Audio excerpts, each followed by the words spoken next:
Price Lord. இயேசுவின் நாமத்தினால் உங்களை யாவரும் வாழ்த்துகிறேன். நல்லா இருக்கீங்களா?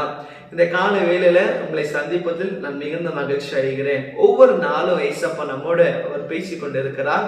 நான் விசுவாசிக்கிறேன் அவருடைய வார்த்தைகள் உங்களை பலப்படுத்தி கொண்டு இருக்கிறது. இந்த நாள் கூட ஏசப்பா நம்மை பலப்படுத்தும்படியாக வேதத்திலிருந்து 1 Peter chapter 5 verse 7 வேதம் சொல்கிறது, அவர் உங்களை விசாரிக்கிற ஆனபடியால் உங்கள் கவலைகள் எல்லாம் அவர் மேல வச்சிடுங்க. ஆமென். இந்த நாளில ஏசப்பா உங்களை பார்த்து சொல்லுகிறார். நீங்க கேட்கலாம், என்னை விசாரிக்க யாருமே இல்லையே, என்னை நேசிக்க யாருமே இல்லையே, நான் ஒரு அனாதை போல இருக்கிறேனே என்று. ஆனா நீங்க சொல்றது ஏசப்பா கேட்டுங்கிறார். அவர் சொல்றாரு, என் அன்பு மகளே, என் அன்பு மகனே, ஏன் கலங்குற?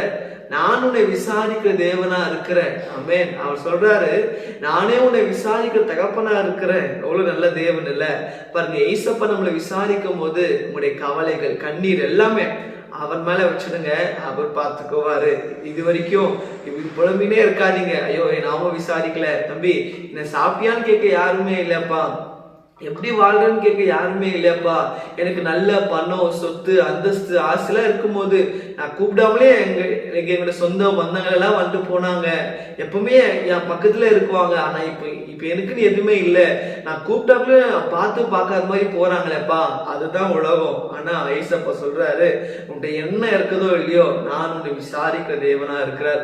அவர் உங்களை நேசிக்கிறாரு, அவர் உங்களை அன்பு கூறுகிறார். ஆகையால உங்க வாழ்க்கையில இருக்கிறதான பிரச்சனை, போராட்டங்கள், வியாதி அத்தனை சொல்லுகிறது, அவர் உங்களை விசாரிக்கிற ஆனபடி உங்களுடைய கவலைகள். ஆமென்.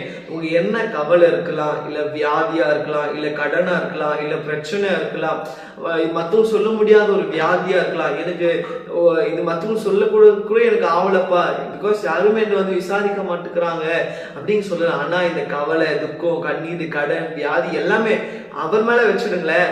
அவர் எல்லாம் பார்த்து கொள்ளுவார். ஐயலை, இது வரைக்கும் இவங்க என்ன பேசல, இவங்க என்ன கண்டுக்கல, இவங்க என்ன விசாரிக்கல, எனக்கு கலங்காதீங்க. ஆனா உங்களை விசாரிக்க ஏசப்பா இருக்கிறாரு. அவர் உங்க வாழ்க்கையில அற்புதங்களை செய்வார். விசுவாசிக்கிறீங்களா? செபிக்கலாமா? ஆண்டவரே, இதோ இந்த நல்ல வேலைக்காக நன்றி அப்பா. இந்த கால வேலை நீர் எங்களோட பேசின வார்த்தைக்காக நன்றி செலுத்துகிற ஆண்டவரே. நீர் எங்களை விசாரிக்கிற ஆனபடியால் எங்கள் கவலைகள், வேதனைகள், கண்ணீர், பிரச்சனை எல்லாவற்றையும் உங்க மேல நாங்க வச்சிடறோம்ப்பா. நீங்க அதை பொருட்படுத்திக் கொள்ளுங்க. இந்த நாள் இந்த வார்த்தை கேட்டு ஏசப்பா ஒடிஞ்சு போன எல்லா உள்ளங்களை கத்த நீங்க கண்ணோக்கி பாருங்க. எனக்காக விசாரிக்க யாருமே இல்லையே அப்போ, தனிமையா வாழ்றேன் அப்படிப்பட்ட ஒவ்வொரு உள்ளங்களை கத்த நீங்க கண்ணோக்கி பாருங்க. நீங்க அவங்க கூட இருக்கிறீங்கன்ற, நீங்க அவங்களை விசாரிக்க தகப்பனா இருக்கிறீங்க என்று அவங்க அறிந்து கொள்ள உங்க நாமத்தை மையப்படுத்திக்கிற செய்யுங்க. இயேசுவின் நாமத்தில் பிதாவே, ஆமென், ஆமென். God bless.